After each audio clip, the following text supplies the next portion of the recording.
Hey all, thanks for joining me. On Monday, I released a video on rapper James Robinson, aka J-Ro, and his journey to Orthodoxy via an article I shared with you all. His story was very interesting, and I found myself homed in on the part in the article where the priest he talked to told him to leave California. Of course, the first thing that popped into my mind was the prophetic warnings of the big earthquake in California, along with tsunamis on its coast. Well, the article didn't explain the context of that pastoral advice. We really didn't know the exact reason why he was told that. One of my thoughtful subscriber friends, Jim, told me to find out more about J-Ro's journey.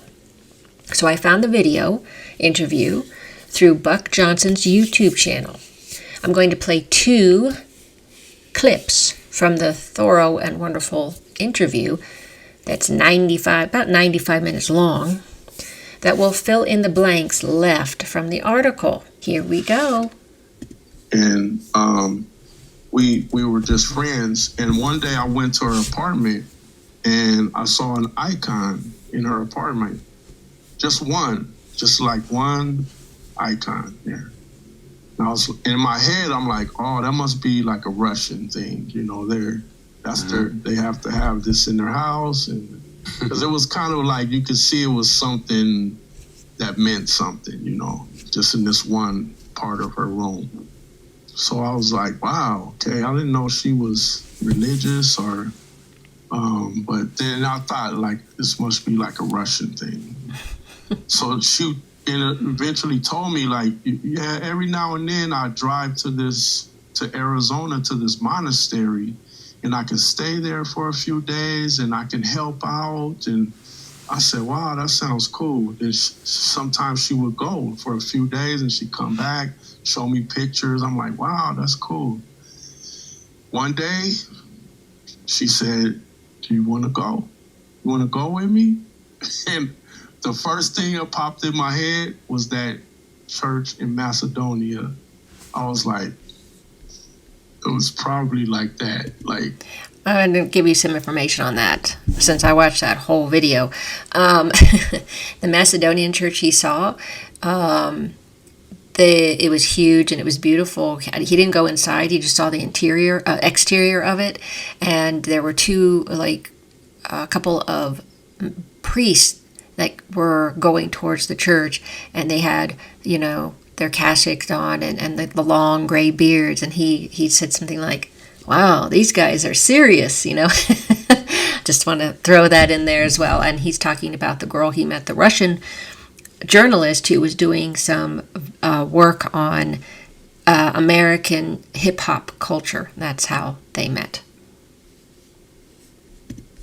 I said, am I allowed to go there? Like, yeah.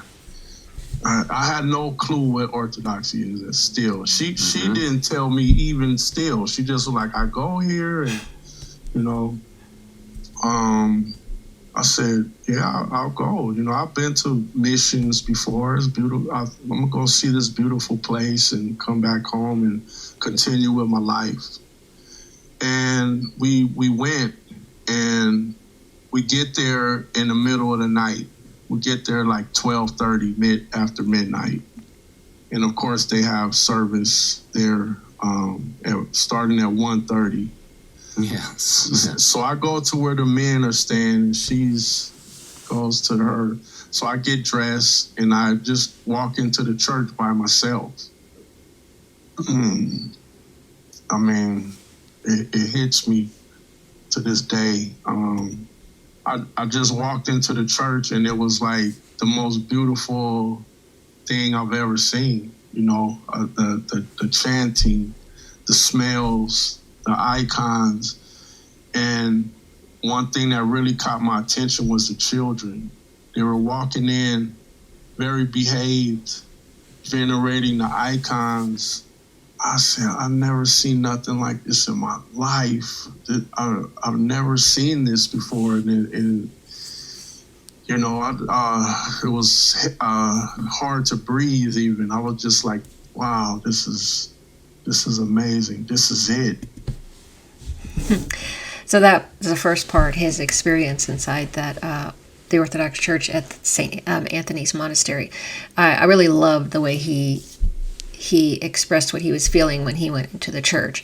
Okay, so now we're going to go to the next portion that's going to give us more answers on what the priest's advice was about. Back to Russia, and I said, yeah, I want to go back to Sweden. I don't really want to be here. LA was just going downhill at the time, and she wasn't feeling it anymore. Like, yeah, we should get out of here. And I said, well, just know that I'm gonna make a deal with you. Like, if you tell me something, I'm gonna say yes. If you need me to do something, I'm gonna say yes, even if I don't disagree with it or something like that. And I think I'm still doing that to this day. We have to ask her. Right. We have to ask her that. But yeah, it was pretty powerful. When I look back, God just guided me here. So she said one day, like, let's go to the monastery. So I went to see Father Filaret. She went to see Father Paisios. And we both came out, and she said, how was it? I said, yeah, it was good. We had a good conversation. But he told me if I want to become Orthodox, I probably should move out of California. She said, he just told me the same thing. What? We're both without knowing. Yeah, we're both like, wow. So we go back to California. Next thing I know, she's like, I'm moving to Tucson. I'm like, whoa. Okay. So a little while after that, I ended up moving to Phoenix to a friend's house, packed up and left, Even at that time, I was like, I'm going to be here, but I'm probably going to go back to Sweden still. But we ended up becoming a couple. I came to Tucson and we're... Okay, so they ended up in Tucson together as a couple. That information right there is what was not talked about in the article. And so what we heard was that the Father Filaret told J-Ro, well, if you want to become Orthodox, you should move out of California. Now, me and my brain, how I'm thinking, is a few things. First off, has anybody ever gone and talked to one of these two priest monks, or these priests, Filaret or Paisios? It would be interesting to see if anybody else had a conversation with these priests, just out of curiosity.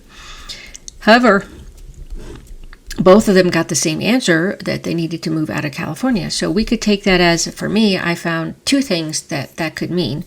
Now, I assume,